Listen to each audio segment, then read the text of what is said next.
Bonjour, Dr. Laetitia here again to talk about the conditional. Donc nous parlons du conditionnel, le conditionnel. Alors, vous avez déjà étudié comment former le conditionnel. Nous allons faire une petite révision rapide, mais vraiment dans ce chapitre, nous étudions comment utiliser ce qu'on appelle les si clauses or the if clauses. OK? Donc regardons comment former le conditionnel. Alors, je vous ai donné ici le futur. Le futur est formé de l'infinitif plus les terminaisons ci-dessus. Okay? C'est la même chose pour le conditionnel. On forme le conditionnel avec l'infinitif du verbe plus les terminaisons de l'imparfait.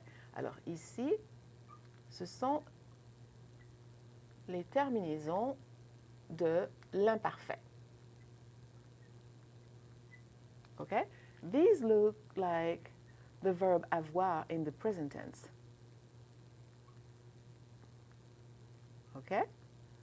So for those of you who learn that way, if you remember that the future endings are more like the verb to have in the present tense, like you say, j'ai, tu as, il a, nous avons, vous avez, ils ont. Okay? So now you're going to remember that the conditional has imperfect endings. So you have to have the AIS, AIS, AIT, IONS, IEZ, AIENT, AIENT endings in the imparfait. Okay, donc infinitive stem plus ending of the imperfect. Okay? Alors là, nous avons des verbes irréguliers. Les mêmes verbes qui sont irréguliers au futur sont aussi irréguliers au conditionnel. Okay? Donc le verbe aller, la terminaison sera IR. Donc un exemple, j'irai. I would go. Le verbe avoir, la racine c'est AUR. Donc j'aurais. J'aurais, tu aurais, il aurait, nous aurions, vous auriez, etc., etc. So always make sure that you know your irregular stems, okay? Let me put that. Irregular stems. En français, les racines irrégulières. OK? Alors, on va continuer. Ça, c'était une toute petite parenthèse. OK? Petite révision. Alors, ici, nous étudions les si clauses. What do we call a clause? A clause is like a sentence that can stand out by itself. So in a full sentence, you can have two sections of a sentence. You have one that carries the main verb and the other one that has a verb that cannot usually stand by itself. It needs to have something else previously said or said afterwards. So you have the main clause and the independent clause. Alors, pour utiliser le conditionnel avec ce qu'on appelle les si clauses, really making hypothesis, alors, si le verbe, if the verb in the si clause is in the present tense, so the verb in the other clause must be either in the present tense, in the future tense, or in command form. Does that make sense? Well, it probably does not make sense. But this is the rule, the grammar rule. This is what we're going to follow. Present tense in the si clause. You can have either present, future, or command in the other clause. Remember, these clauses can be interchanged. Exemple, si j'ai le temps, j'irai au ciné. If I have the time, I will go to the movie. I could really say also, j'irai au ciné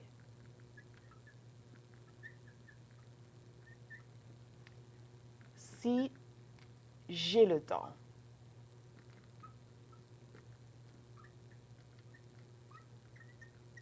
You see that? The si clause is in the second part, second section. Okay? J'irai au ciné plus si j'ai le temps.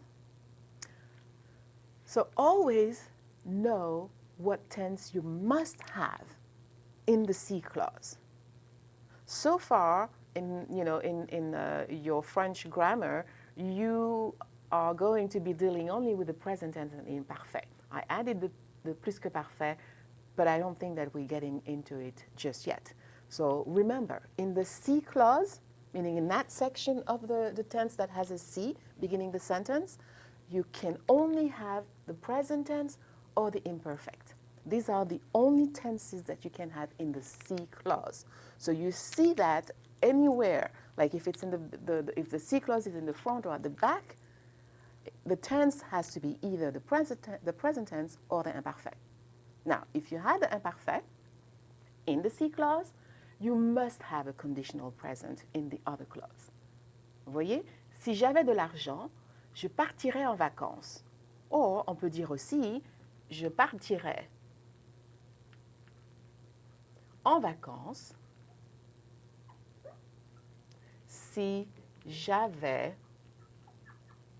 de l'argent. So I just flipped it, but it's the same thing. Si plus imparfait, okay, in the C clause. So let's say I give you, you get a test, and we don't give you the tense here. Okay, we leave it this way. We put C blank, and we ask you to use avoir. Okay, and I put like a je here. So you have to know, okay, you check, you see, oh, if I have a conditional present here, I must have an imparfait here. Donc, the je form avait, and cross out the je, the e. Does that make sense? Okay?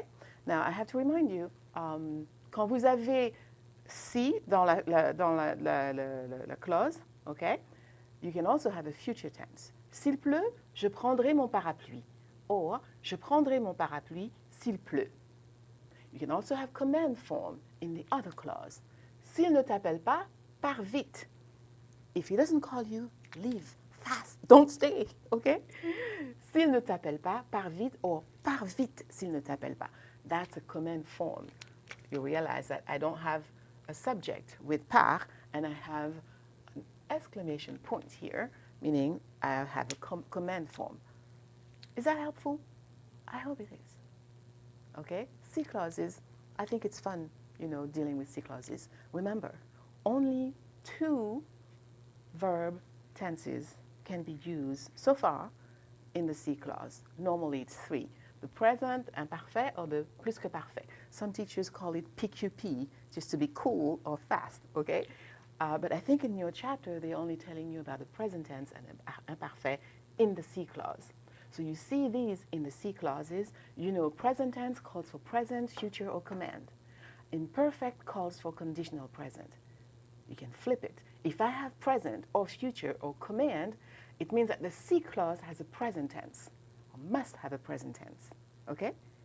If I have a conditional present in a clause, it means that the other clause has to be the C clause, and it has or must have an imparfait. Isn't that easy? Isn't that fun? Okay. Let's see. Un petit exercice rapide, okay? Si on visitait la Tunisie, on irait admirer les ruines. And this activity is actually in your book, okay? J'efface. Okay, I'm going to do a better job erasing later. Okay. Vous être plus heureux si vous faites vos devoirs. So if you get an activity like that, what I would do if I were you, first I would circle all of my C so I can find where my C clause is. So C, oh, that's not a very good marker here. Let's try a blue one. We have our C clause here, and you see, this is a verb. It's in the present tense. So it means, so if I have C plus present, I can have present here, or I can have future here, okay? And you see, I know I cannot have a command because I have a subject form. Donc here, I use a future, okay?